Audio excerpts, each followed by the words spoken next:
सर्वप्रथमे ओडिशार समस्त जनसाधारण पितृ दिवस उपलक्षे हार्दिक अभिनंदन शुभेच्छा। गुरुजन मान मोर भूमिष्ठ प्रणाम कोटि दंडवत और सांगसाथी मान मोर धन्यवाद। आज जन्मदाता मोर पितृदा को कोटि प्रणाम कोटि दंडवत कोटि नमस्कार। हैप्पी फादर्स डे बा आमर पितृ दिवस। आहे जगतर बापा तुम्हें रख ए जगतर हेड़ा तुम्हें जगत को टेकी रखी पार मत भल पिला कर सज फुल करदेव मोर मन को सिद्धि करदेव मोर कम को आम दानीकरण हो पारू आम दान करी मरबू आम सतगुणी सत कथा कहीपरू बुद्धि विद्या भरीदिव मन में वीरपण भरीदिव रक्त एति तुम पाखे बापा भल के मिसी जीवी ए माटी रे।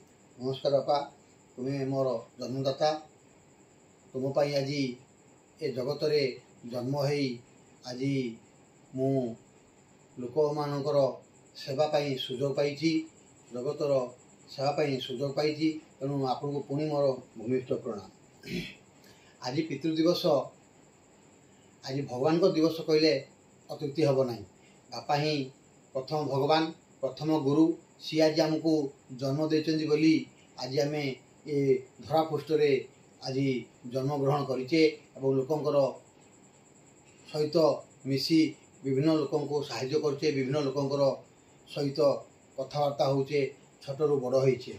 मु भी आज बापा होइची मोर भी दुईटी संतान बापांकर आमे तीन पुओ गोटे भणी तेणु बापा आज आमको छोटरू बड़ करचंती केते कष्ट रे आमे जानिचु बापांको पाई आज मु बड़ मनुष्य होई पारिछि।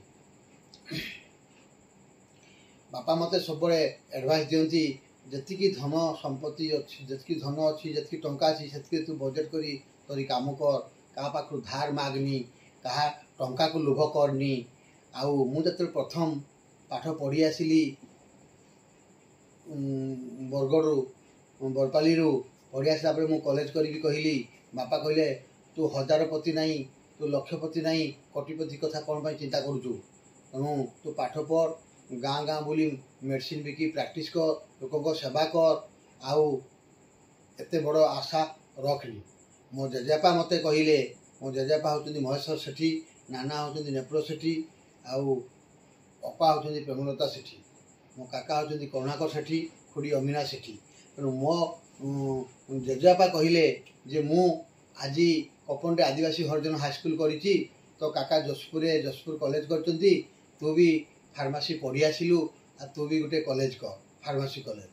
मु कहली जेजेपा आज टंका नहीं बापा मते कहते तू तो हजारपति भी नहीं आ तू लक्षपति कोटिपति कथा कौन चिंता करूँ तू पाठ पढ़ी गवर्नमेंट चाकरी कर आम से संतुष्ट जाऊ मु जेजेपा कथा मानी चेष्टा कली प्रथम जेजेपा और मो पीयूसी प्रेमलता सेठी टंका देवारू मु प्रथम सोसाइटी रजिस्ट्रेशन कली तापर मोर बंधु संतोष खंडगिरी आउ महेंद्र पटेल दुई जन मते सहयोग करथिले तांको सहयोग रे मु सोसाइटी रजिस्ट्रेशन करी कलेक्टर को नहीं कलेक्टर खगेन्द्र जेना एडीएम थिले से सत्र मोर सोसाइटी को रजिस्ट्रेशन कले त्रिभुवन दास सोसाइटी रो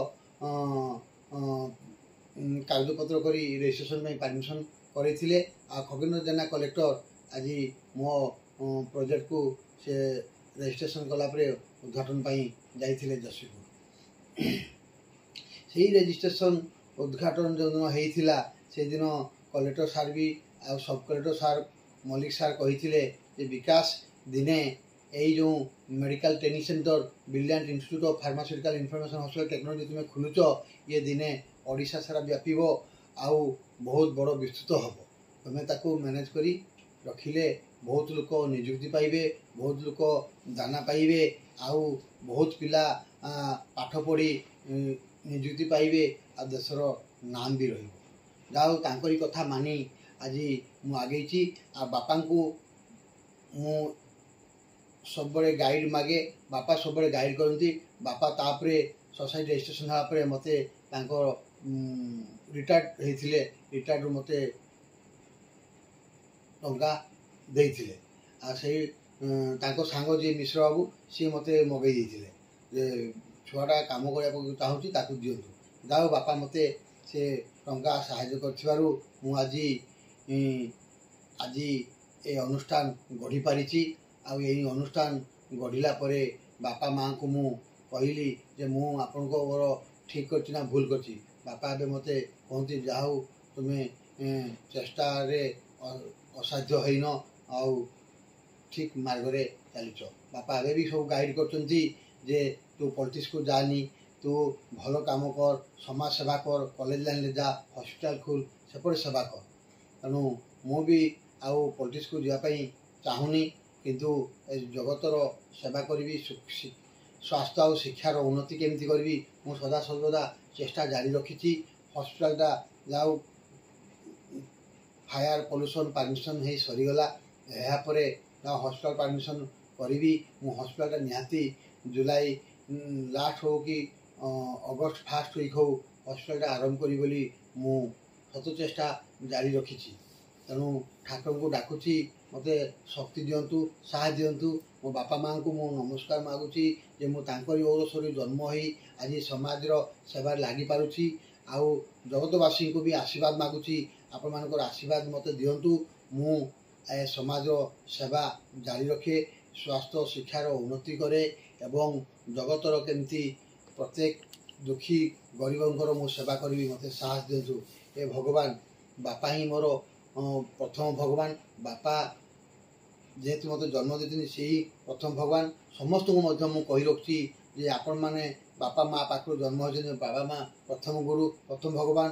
ତେଣୁ ତାଙ୍କରି କଥା ମାନି ଚାଲିଲେ କେବେ ବି ବିପଦରେ ପଡ଼ିବନି। ଆଉ ସାଙ୍ଗସାଥି ଦୁଇ ଦିନିଆ ସାଙ୍ଗସାଥି ମାନେ ଆପଣମାନଙ୍କୁ ଟେକିଦେବେ, ଇଏ କରିଦେବେ, ଅସୁବିଧା ବିପଦ ସମୟରେ କେବେ ସାଥି ହେବେନି। ଆଗରୁ ସାଙ୍ଗସାଥି ଥିଲେ କୃଷ୍ଣ ସୁଦାମାର, କିନ୍ତୁ ଏବେ ସାଙ୍ଗସାଥି ସେ ଆଉ ମିଳୁନାହାନ୍ତି। ସେ ଯୁଗ ଥିଲା କୃଷ୍ଣ ସୁଦାମା ଭଳିଆ ସାଙ୍ଗସାଥି ମିଳୁଥିଲେ, ବିପଦ ଆପଦରେ ମିଶୁଥିଲେ। ଏବେ କୌଣସି ସାଙ୍ଗସାଥି ବିପଦ ଆପଦରେ ଆଉ ଆସିବେନି, କାହାକୁ ଆଶା ବି ରଖିବା କଥା ନାହିଁ। ତେଣୁ ହାତ ମାପି ଚାକିରି ଚାଲିବା କଥା।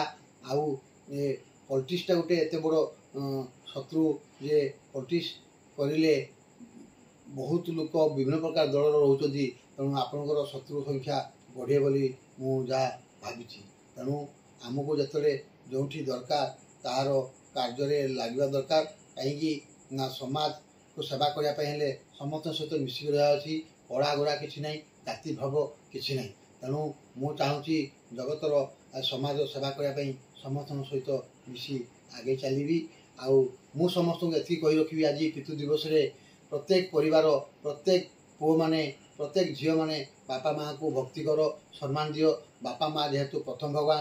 ଆପଣମାନେ ନଡ଼ିଆ କଦଳୀ ନେଇ ମନ୍ଦିରରେ ଫଟଉଛନ୍ତି, କିନ୍ତୁ ବାପା ମାଆକୁ ସକାଳୁ ଉଠି ମୁଣ୍ଡିଆ ମାରୁନାହାନ୍ତି।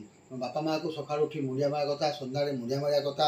ହେଲେ ବାପା ମାଆଙ୍କର ଆଶୀର୍ବାଦରେ ଆଜି ମୁଁ ଉନ୍ନତି ହେଇଛି, ଆପଣମାନଙ୍କର ବି ଉନ୍ନତି ହେଉ। ଯେଉଁମାନେ ବାପା ମାଆକୁ ବୃଦ୍ଧାଶ୍ରମରେ ଛାଡ଼ୁଛନ୍ତି ତାଙ୍କଠାରୁ ଦୁର୍ଭାଗ୍ୟ ଆଉ କେହି ନାହିଁ। ସେମାନେ ଜୀବନରେ ତ କେବେ ବାପା ମାଆଙ୍କ ଋଣ ଶୁଝି ପାରିବେ ନାହିଁ, ଆଉ 7 ଜନ୍ମ ବି ଶୁଝି ପାରିବେ ନାହିଁ, ସେ ନର୍କଗାମୀ ହେବେ। ତେଣୁ ବାପା ମାଆଙ୍କର ସେବା କରିବା ଆମର ଧର୍ମ।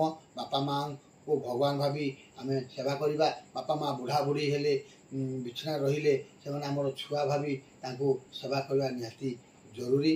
ଆଉ ତାଙ୍କୁ ଛୁଆ ପରି ସେବା କରିବା, ତାଙ୍କର ବିଭିନ୍ନ ପ୍ରକାର ନିତ୍ୟକର୍ମ କରି ସେବା କଲେ ଆମେ କିଛି ନା କିଛି ବାପା ମାଆଙ୍କର ଋଣ ଶୁଝିପାରିବା। ବାପା ମା' ମୋ ପାଇଁ ଭଗବାନ। ମୁଁ 7 ଜନ୍ମ ପାଇଁ ବାପା ମାଆକୁ ମୁଁ ପୂଜା କରୁଛି, ପୂଜା କରିବି। ସବୁବେଳେ ଏମିତି ବାପା ମାଆଙ୍କ ପାଖରେ ରହିଥିବି ବୋଲି ଆଶା ରଖିଛି। ଆପଣମାନଙ୍କୁ ଏତିକି କହୁଛି, ଆପଣମାନେ ବାପା ମାଆଙ୍କର ସେବା କରନ୍ତୁ, ଜଗତର ଗୋଟେ ଉଦାହରଣ ହୁଅନ୍ତୁ। ଆଉ ଜଗତରେ ଏହିପରି ପୁଅ ଝିଅ ପାଇଲେ ବାପା ମା' ବହୁତ ଖୁସି ହେବେ। ତେଣୁ ମୁଁ ଚାହୁଁଛି ଝିଅ ଆଉ ପୁଅ ପାର୍ଥକ୍ୟ କିଛି ନାହିଁ। ଝିଅ ହେଉ କି ପୁଅ ହେଉ, ବାପା ମାଆଙ୍କ ପାଇଁ ସମସ୍ତେ ସମାନ। ଜୟ ହିନ୍ଦ, ଜୟ ଭାରତ, ଜୟ ଜଗନ୍ନାଥ, ଜୟ ଶ୍ରୀରାମ। ଆଜି ମୁଁ ଏତିକି ମୋର ବକ୍ତୃତା କହି ବନ୍ଦ କଲି। ନମସ୍କାର। ହ୍ୟାପି ପିତୃ ଦିବସ, ହ୍ୟାପି ଫାଦର୍ସ ଡେ।